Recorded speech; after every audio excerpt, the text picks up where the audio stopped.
오늘 보면 16절에 의인의 간구는 역사하는 힘이 크다고 말씀하십니다. 기도에는 우리가 상상할 수 없는 놀라운 능력이 있다는 것입니다. 그런데 많은 경우 사람들이 기도하지 않는 이유는 바로 그 기도의 능력에 대해서 의심하기 때문입니다. 여러분, 보통 사람들, 특히 믿음이 없는 사람들은 가만히 앉아서 기도하는 사람들을 보면 못마땅하게 돼요. 아니, 그렇게 가만히 앉아서 기도만 하고 있지 말고 나가서 뭔가 하라는 거예요. 기도도 뭘 하면서 해야지 왜 그렇게 가만히 앉아서 기도만 하고 있느냐고 야단입니다. 기도하는 시간에 내가 직접 뛰어 사람들을 만나고 뭔가 하는 것이 훨씬 더 좋은 결과를 가져올 것이라고 생각합니다. 그들에게 있어서 기도란 물론 말은 그렇게 하지 않을지라도 내가 할 수 있는 것은 다 해보고 그래도 안 되면 그때서야 요행을 바라듯이 그냥 하나님께 맡겨보는 것, 그들은 기도를 그렇게 생각하는 거예요. 그런데 오늘 본문 17절, 18절 엘리야의 기도를 한번 보십시오. 그가 비가 오지 않기를 간절히 기도한즉 3년 6개월 동안 땅에 비가 오지 아니하고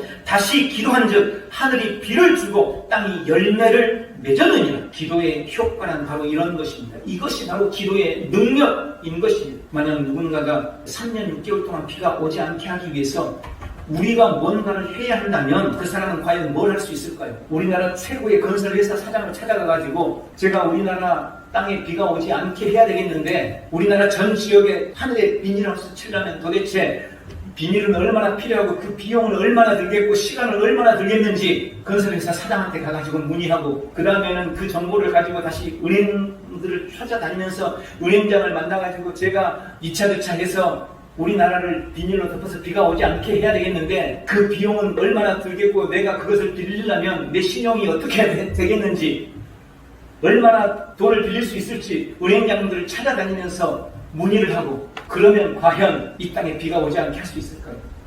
아니 그래서 혹시 설령 그렇게 해서 비가 오지 않게 했다고 하면 다음 비가 오게 하는 건 또 어떻게 해야 됩니까? 비로는 요즘에 비를 만드는 기계가 있다. 구름을 만들어가지고 그것으로 비가 내리게 하는 그런 기계가 발명이 됐답니다. 그럼 우리가 그 사람들한테 열심히 쫓아다니면서 한국 땅의 전 지역을 덮을 비구름을 만들어야 되겠는데 비를 내리게 해야 되겠는데 그걸 몇 대나 만들어야 되고 비용이 얼마나 되겠는지 그 사람하고 또 상의하고 또 문의해가지고 그렇게 하면 과연 이 비가 오지 않는 땅에 비를 내리게 할 수 있겠느냐는 거예요. 아니요. 아무리 노력해도 이 땅에 누구를 만나도 유엔 사무총장을 만나도 이 땅의 대통령들을 다 만나도 절대 하늘에서 내리는 비를 막을 수 없습니다. 또 아무리 실력 있는 과학자를 만난다 할지라도 아무리 많은 돈을 들인다 할지라도 오지 않는 비를 억지로 오게 해서 땅 열매를 맺게 할 수 있는 사람은 이 땅에 결코 없다는 것입니다. 그런데 기도는 그 일을 가능하게 한다는 것. 오늘 기도가 그것을 가능하게 했다는 것입니다. 왜? 도대체 기도가 뭐기에? 여러분, 기도는 하늘 보좌를 흔들기 때문에 그렇습니다. 기도는 천지 만물을 만드신 온 우주의 주인이신 전능하신 하나님을 아련하고 그분을 만나는 것이기 때문에 우리가 도저히 불가능하다고 생각되는 그 일도 할 수 있는 능력이 되는 것입니다. 오늘 주님은 우리의 기도에 능력이 있다고, 그러니 고난 당할 때 기도하라고, 그러니 병들었을 때 기도하라고 말씀하고 계시는 것입니다.